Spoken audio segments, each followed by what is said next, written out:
Hello friend, आज मैं टीएसएसबी ANM का प्रीवियस ईयर क्वेश्चन लेके आई हूँ। तो आप लोग का समय ना लेते हुए, क्योंकि एग्ज़ाम नज़दीक में है, तो हम क्वेश्चन के तरफ चलते हैं। आप लोग फटाफट रिवीजन करते जाइए और हम आप लोग को दिखाते जाएंगे, क्वेश्चन बताते जाएंगे। तो चलिए चलते क्वेश्चन के तरफ। आज हम सामान्य अध्ययन आप लोग को कराएंगे। निम्नलिखित में से कौन सी जोड़ी नृत्य राज्य सही नहीं है? गरबा गुजरात, लावड़ी छत्तीसगढ़, भांगड़ा पंजाब। तो इसमें फर्स्ट और सेकंड ऑप्शन सही नहीं है।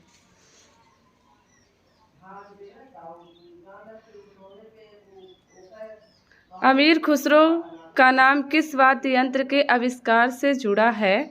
इसका हो जाएगा सितार, तबला, सितार और तबला दोनों, या गिटार। तो हो जाएगा सितार और तबला दोनों हो जाएगा। तीसरा क्वेश्चन देखते हैं। गुप्त गोदावरी गुफाएं में है। गुप्त गोदावरी गुफा में क्या है? भोपाल में है, या चित्रकूट में है, या लखनऊ है, या कानपुर है।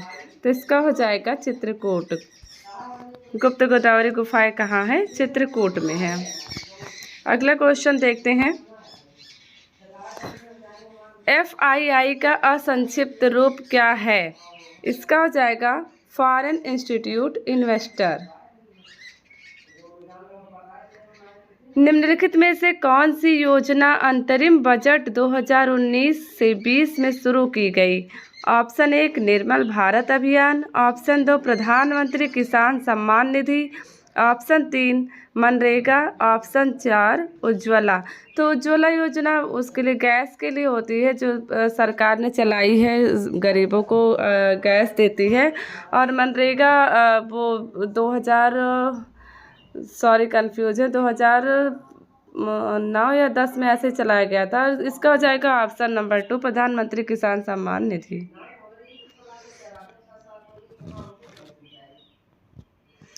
निम्नलिखित में से कौन सी गति एक पेंडुलम द्वारा होती है? आयताकार, वृत्ताकार, सामयिक, सरल। तो इसमें हो जाएगा ऑप्शन नंबर 3 सामयिक। वर्मी कंपोस्टिंग की विधि द्वारा कचरे से कंपोस्ट तैयार करने के लिए का उपयोग किया जाता है? कौन सा? केचुआ, टैपवार्म, जोंक, चींटियाँ। तो इसका हो जाएगा सही ऑप्शन केचुआ। दोस्तों, आप लोग करंट अफेयर भी थोड़ा बहुत देख लीजिएगा, क्योंकि उससे भी क्वेश्चन आएंगे। निम्नलिखित में से कौन सा लाल मृदा को उसका रंग देता है? लोहा, फास्फोरस, सिलिका, नाइट्रोजन। तो इसका हो जाएगा लोहा। भारत की सबसे बड़ी प्रायद्वीपीय नदी कौन सी है? सबसे बड़ी प्रायद्वीपीय नदी गोदावरी है। और सबसे बड़ी अगर कहा जाए बूढ़ी नदी, तो वो भी गोदावरी हो जाएगी। और दक्षिण की तरफ बहने वाली नदी वो भी हो जाएगी। और अगर कहता है कौन सी ऐसी नदी है जो उल्टे की तरफ बहती है या फिर अरब सागर में अपना पानी गिराती है, तो नर्मदा हो जाएगी। एक महासागर के सबसे उथले भाग को क्या कहा जाता है? इसका हो जाएगा ऑप्शन नंबर 4 महाद्वीपीय जल सीमा। अगला क्वेश्चन देखते हैं। चौरी चौरा की घटना किस वर्ष हुई थी? तो ये हुई थी 1922 में, फरवरी में हुई थी ये घटना, फरवरी 1922 में हुई थी। शिलालेखों के अध्ययन को क्या कहा जाता है? इसको कहा जाता है अभिलेख, एपिग्राफी कहा जाता है। ऑप्शन नंबर 3 राइट हो जाएगा। कांग्रेस के किस अधिवेशन में पूर्ण स्वराज का प्रस्ताव अपनाया गया? तो कौन से अधिवेशन में अपनाया गया था? लाहौर अधिवेशन में। विश्व व्यापार संगठन का मुख्यालय किस देश में स्थित है? तो ये है कौन सा? ऑप्शन नंबर 3 राइट है, स्विट्जरलैंड में। 2019 में सर्वश्रेष्ठ मोशन पिक्चर ऑस्कर किस फिल्म ने जीता था? तो कौन सा जीता था? ऑप्शन नंबर 2 ग्रीन बुक ने। निम्नलिखित में से कौन भारत की आधिकारिक भाषा है? नेपाली, उर्दू, अरबी, फारसी। तो सबसे ज़्यादा कौन सी है आधिकारिक भाषा? उर्दू है। ऑप्शन नंबर 2 राइट है। राज्यों के राज्यपाल की नियुक्ति कौन करता है? तो इनकी नियुक्ति राष्ट्रपति द्वारा की जाती है। राइट आंसर 3 है। जिला स्तर पर पंचायतों की शीर्ष निकाय कौन सी है? तो जिला स्तर का पूछा है तो जिला पंचायत हो जाएगा। ग्राम स्तर का पूछता तो ग्राम पंचायत हो जाता। फिल इन द ब्लैंक है ने कॉमनवेल्थ गेम्स 2018 में भारत का पहला पदक दिलाया था। भारत को पहला पदक कौन दिलाया था? पी गुरु राजा। ऑप्शन नंबर 1 राइट है। एन पसंद खेल से संबंधित है। कौन संबंधित है? शतरंज। ऑप्शन नंबर 2 राइट है, शतरंज।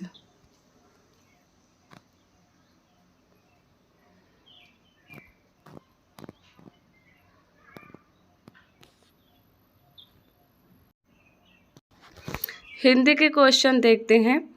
दिए गए शब्द के प्रत्यय का चयन कीजिए।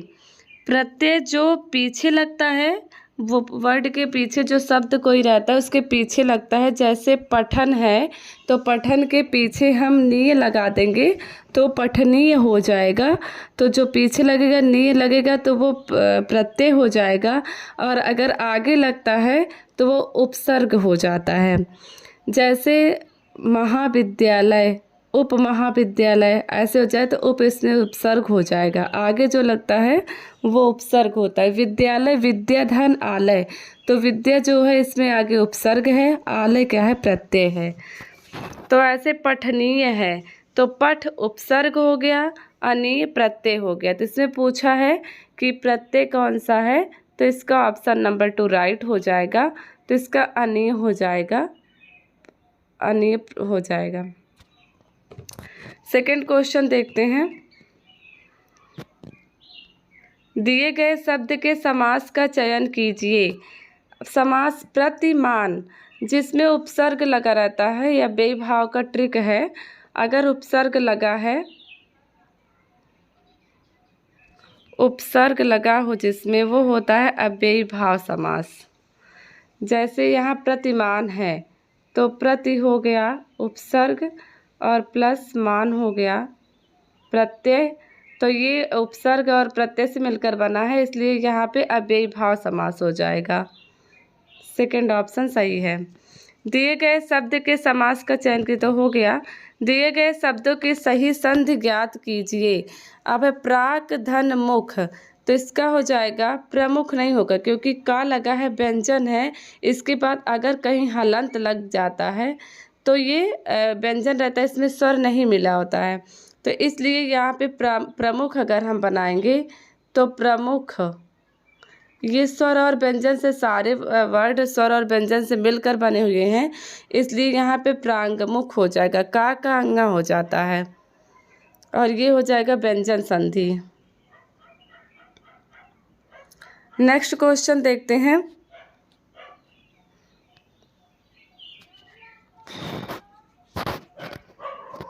दिए गए वाक्य के रेखांकित भाग किस प्रकार का अव्यय है, ज्ञात कीजिए। वाह वाह कितना सुंदर दृश्य है। तो अगर हम देखते हैं कोई चीज़ तो हम देख के एकदम हर्षमुख हो जाते हैं, कहते हैं अरे वाह कितनी बढ़िया चीज़ें हैं, ये कितना सुंदर है, वो कितना सुंदर। तो ये इसमें वाह वाह हो रहा है, मतलब अंदर से हर्ष प्रतीक हो रहा है, खुशी की भावना उत्पन्न हो रही है, इसलिए यहाँ पे हर्ष बोधक हो जाएगा। वाह वाह शोक बोधक अव्यय, संबोधित अव्यय, तिरस्कार ये नहीं होगा क्योंकि वाह में खुशी होती है, इसलिए यहाँ पे हर्ष बोधक अव्यय हो जाएगा। नेक्स्ट क्वेश्चन देखते हैं। निम्नलिखित में से कौन सा शब्द तप का समानार्थी नहीं है? तो इसका हो जाएगा तप का समानार्थी, मतलब इस पर्यायवाची। तो तप साधना होता है, चाहे साधना कहिए चाहे तप कहिए। तप गर्मी की होती है, तप और उसके बाद धूप का भी तप होता है। शिव, शिव इसमें अलग है, यही ऑप्शन नंबर 2 राइट हो जाएगा, शिव। शुद्ध वर्तनी का चयन कीजिए। इसमें लिखा है पुरस्कार, पुरस्कार का करना है। हमेशा पढ़ा जाता है पुरस्कार और पुरस्कार नहीं होता है, तो पुरस्कार पढ़ा जाता है, तो ऐसे लिखा जाएगा पुरस्कार। तो इसका हो जाएगा ऑप्शन नंबर 4 राइट। पुरस्कार कुछ लोग पढ़ते हैं लेकिन उसका शुद्ध पुरस्कार होता है शुद्ध रूप, ये गलत है। पुरस्कार ये सही है। शुद्ध वर्तनी आप लोग देख लीजिएगा, जैसे आशीर्वाद हो गया, पुरस्कार हो गया, उज्ज्वल हो गया। उज्ज्वल अक्सर पूछा जाता है। उज्ज्वल, लोग उज्ज्वल लिखने में गलती कर देते हैं। उज्ज्वल हो गया ये सब हो गया। ऐसे आशीर्वाद, आशीर्वाद हो जाएगा। आशीर्वाद भी इम्पॉर्टेंट है। आशीर्वाद ऐसे लिखा जाएगा। कुछ लोग शाप पे लगा देते हैं ऐसे, तो वो गलत माना जाता है। ये इस हमेशा रा एक के बाद आता है। ये हो गया आशीर्वाद। ऐसे सब हो मतलब पूछते हैं। महाकश्यप हो गया, तो सब लोग महाकश्यप लिख देंगे, सोचेंगे महाकश्यप होता है ये, लेकिन ये रॉन्ग है। ये हो जाएगा इसका होगा महाकश्यप होता है। महाकशिपु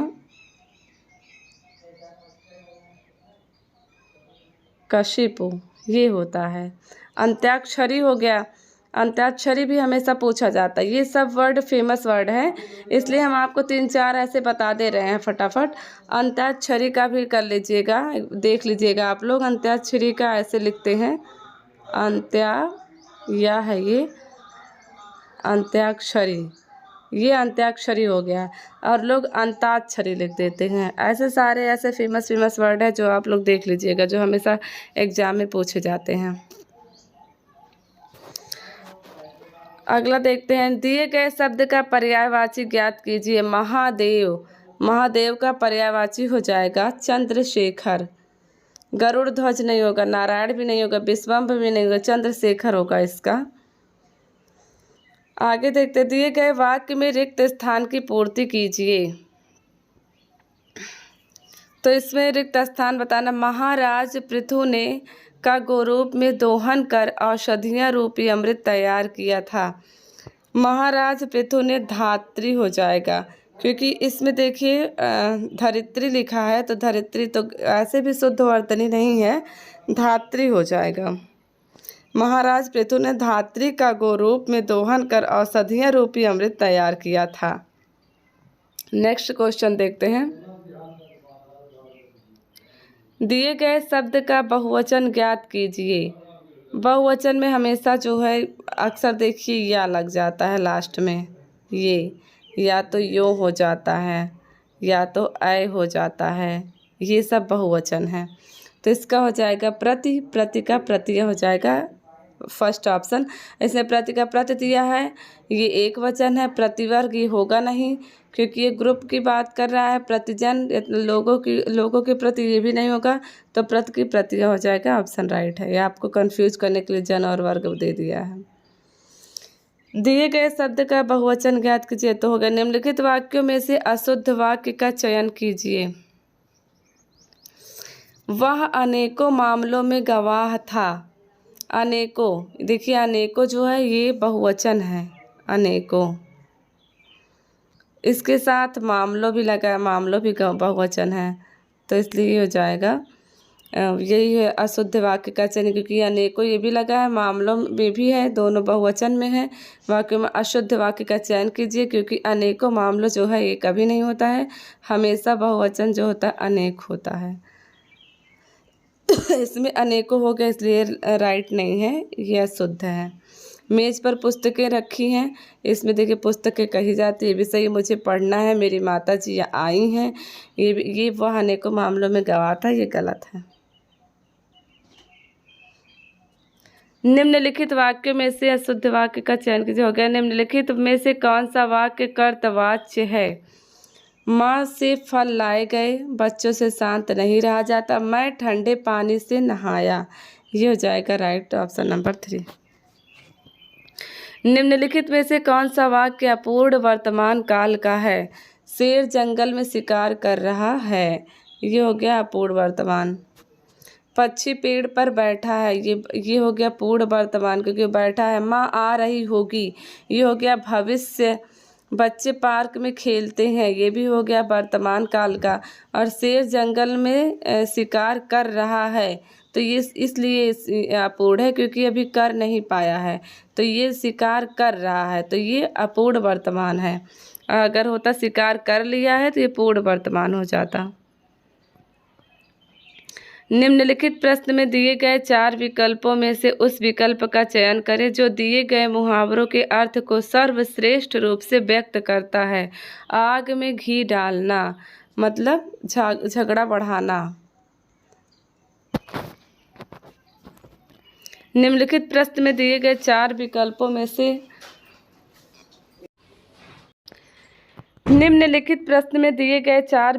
में से उस विकल्प का चयन करें जो दिए गए मुहावरों के अर्थ को सर्वश्रेष्ठ रूप से व्यक्त करता है। कोयले की दलाली में मुँह काला, तो इसका हो जाएगा कोयले का व्यापार नहीं करना चाहिए। ये गलत है क्योंकि मुहावरा है बुरे के साथ रहने पर बुराई ही मिलती है। ये राइट आंसर हो गया। जैसे संगति होगी वैसे बरकत होगी। ये पहले से ही आप लोगों ने सुना होगा। दिए गए विराम चिन्ह का सही चयन कीजिए। ये विवरण का है। अगर मतलब ऐसे रहता तो योजक चिन्ह रहता, और ये ऐसे दिया है। ऐसे तो हमेशा कोई भी चीज़ें लिखते हैं, जैसे हमें कोई टॉपिक लिखना है, टॉपिक के बारे में लिखना है मुझे, तो हम क्या करते हैं, ऐसे विवरण चिन्ह का यूज करते हैं। तो यहाँ पे ये विवरण हो जाएगा। और कोष्ठक तो ऐसे होता है। विराम चिन्ह कितने होते हैं, कहीं कहीं 12 दिया रहता है, कहीं कहीं 11 दिया रहता है। और उसके बाद ये हो गया पूर्ण विराम का, ये हो गया विस्मयादि बोधक का, ये हो गया कोष्ठक का, और ये हो गया योजक चिन्ह, ये हो गया विवरण चिन्ह, ये हो गया लाघव चिन्ह, और ये हो गया हंस पद। जो कोई मतलब वर्ड लिखते छूट जाता है तो ऐसे हंस पद करके ऊपर करते हैं, लिखते हैं। और ये हो गया वो क्या बोलते हैं, ये अल्प विराम हो गया। ये नहीं है, मतलब ये अल्प विराम है ऐसे लगता है। और ये हो गया ऊपर इन्वर्टेड कामा वाला, ऐसे ये सब विराम चिन्ह हो गए। तो ये विवरण चिन्ह है। जैसे हमें दिवाली के बारे में निबंध कोई लिखनी है, मान लो हम निबंध ही बोल देते हैं, कुछ अभी दिमाग में नहीं आ रहा है, तो इसको हम ऐसे ही करके ऐसे करते हैं, तो इसके आगे लिखना शुरू कर देते हैं। आप लोग समझ गए होंगे जहाँ तक लगता है। तो हम आगे बढ़ते, ज़्यादा हम टाइम नहीं लेंगे आप लोग का। नीचे दिए गए गद्यांश को ध्यानपूर्वक पढ़ें तथा प्रत्येक प्रश्न में 4 विकल्प में से सही विकल्प चुनें। भ्रष्टाचार शब्द भ्रष्ट और आचार 2 शब्दों के मेल से बना है। पहले हम गद्यांश जैसे पढ़ने से पहले अगर गद्यांश हमको सॉल्व करना है तो हम अपना टाइम इसमें वेस्ट नहीं करेंगे कि पहले पूरा चले गद्यांश पढ़ें। पहले क्या करते हैं, उसका क्वेश्चन पढ़ लेते हैं, भ्रष्टाचार का प्रमुख कारण क्या है। तो उसके बाद अगर इसको आप पढ़ लेंगे, फिर उसके बाद ये क्वेश्चन इसको ये सब सारा पैराग्राफ पढ़ेंगे तो आपको ज़्यादा वो नहीं करना पड़ेगा, मतलब 2-3 बार एक ही चीज़ें नहीं पढ़नी पड़ेगी। जैसे जैसे आप पैराग्राफ पढ़ते जाएंगे वैसे वैसे आपको क्वेश्चन का आंसर मिलता जाएगा। तो देखिए भ्रष्टाचार का प्रमुख कारण क्या है, तो यहाँ है बढ़ती महंगाई। देखिए यहाँ लिखा है बढ़ती महंगाई। देखिए भी भ्रष्टाचार का प्रमुख कारण है, ये देखिए लिखा है बढ़ती महंगाई भी भ्रष्टाचार का प्रमुख कारण है। ऐसे क्वेश्चन पढ़िए और इसमें खोज के तुरंत आंसर लिख लीजिए, आपका टाइम बच जाएगा, बर्बाद नहीं होगा ज़्यादा टाइम। आगे का क्वेश्चन देखते हैं। इनमें से कौन सा विकल्प भ्रष्टाचार का मुख्य रूप नहीं है। हम सॉल्व करा दे रहे हैं, अब इतना टाइम नहीं है, गद्यांश से देख लीजिएगा आप लोग। ये होगा धार्मिकता। उपर्युक्त गद्यांश का शीर्षक क्या है, भ्रष्टाचार एक विराट समस्या है। ऐसे भी पता ही है कि अगर भ्रष्टाचार करेंगे तो कोई विराट समस्या विराट रूप ले ही लेता है भ्रष्टाचार करने से। उपर्युक्त गद्यांश के आधार पर बताएं स्वार्थ की संतान का क्या अभिप्राय है। इसका हो जाएगा अपने फ़ायदे के लिए फैलाना। ऐसे भी आप लोग को पता है अगर कोई इंसान स्वार्थी है तो अपने फ़ायदे के लिए रहेगा आपके साथ, उसके बाद छोड़ देगा। किसने भ्रष्टाचार रूपी दानों को और बढ़ावा दिया है। इसका हो जाएगा झूठा दिखावा, एक दूसरे से आगे बढ़ने की होड़, यही सब भ्रष्टाचार है ही। सब झूठा दिखावा करते हैं सिर्फ। भ्रष्टाचार ये तो हो गया, आगे देखते हैं। इसमें इंग्लिश और हिंदी दोनों आ जा रहा है इसलिए 2 बार पढ़ना।